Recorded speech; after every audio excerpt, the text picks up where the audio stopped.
Aloha friends, welcome back to the Exotica Lounge, where we talk about some of the origins of Exotica music, and I try my best not to get a copyright strike for sharing some music clips with you.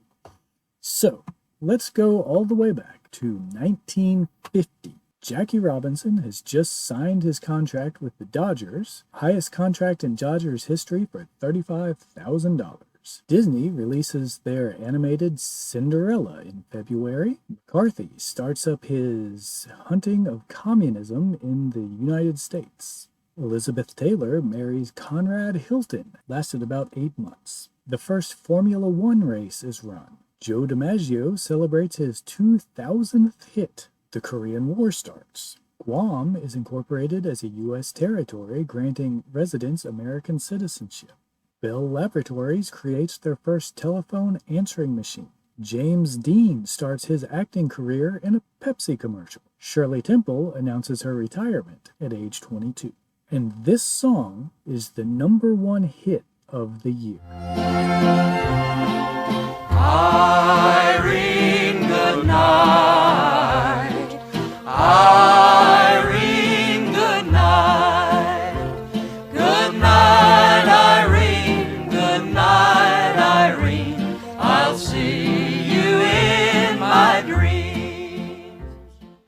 Just as an idea of what people were listening to at the time. The very next year, 1951, a little-known composer by the name of Les Baxter releases this.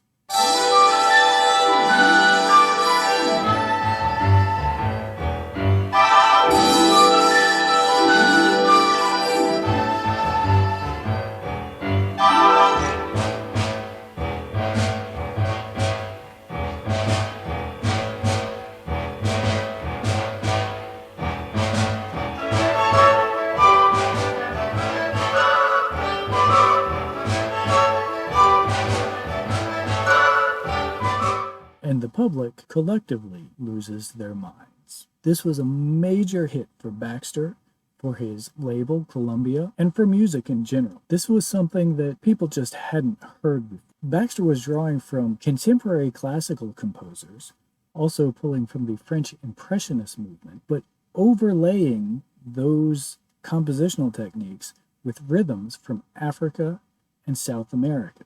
A lot of Americans, just getting home from fighting in World War II, seeing very exotic locations for the first time, were looking for something to relive that excitement and exotic atmosphere that they had gotten used to during the war. Baxter's album filled that niche for them. One of the standout tracks from this album was Quiet Village.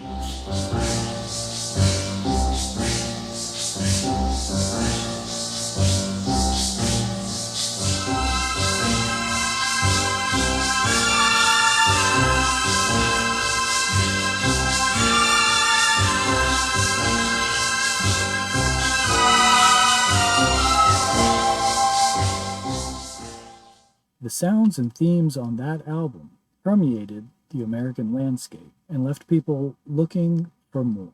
In 1957, lounge musician Martin Denny, living in Waikiki, took several tracks from that Les Baxter album and rearranged them for his quartet. The standout track was again Quiet Village.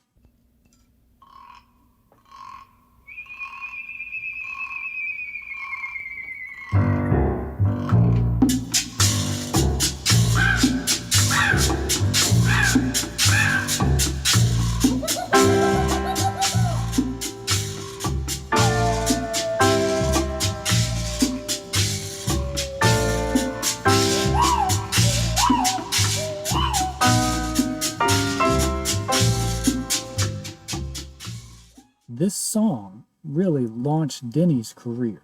He was asked to record for Liberty, make a whole album of these exotic sounds that he was trying out at the Shell Bar in Waikiki. Those exotic sounds became his first Exotica album, which started what we now know as Exotica music and a whole slew of other recording artists trying to copy that sound. Most notably, Denny's vibraphone player, Arthur Lyman, after the first album, left the band to start his own, which would also be playing Exotica music, notably just on the other side of the same hotel complex that Denny was playing. So you had lots of options for Exotica music if you were visiting Hawaii. They both recorded numerous albums of Exotica music, so you could get them on the mainland as well. It wasn't long until everybody was making their own Exotica album.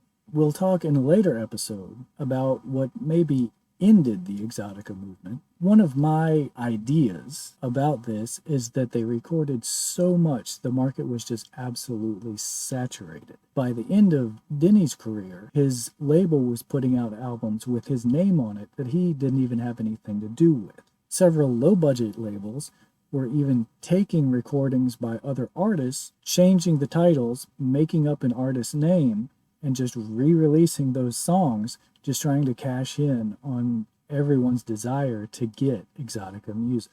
We'll talk more in future episodes about some of those albums, also some that came before, and many that came after. But for now, that's a quick overview of some of the origins of Exotica music. Stay tuned for more from the Exotica Lounge.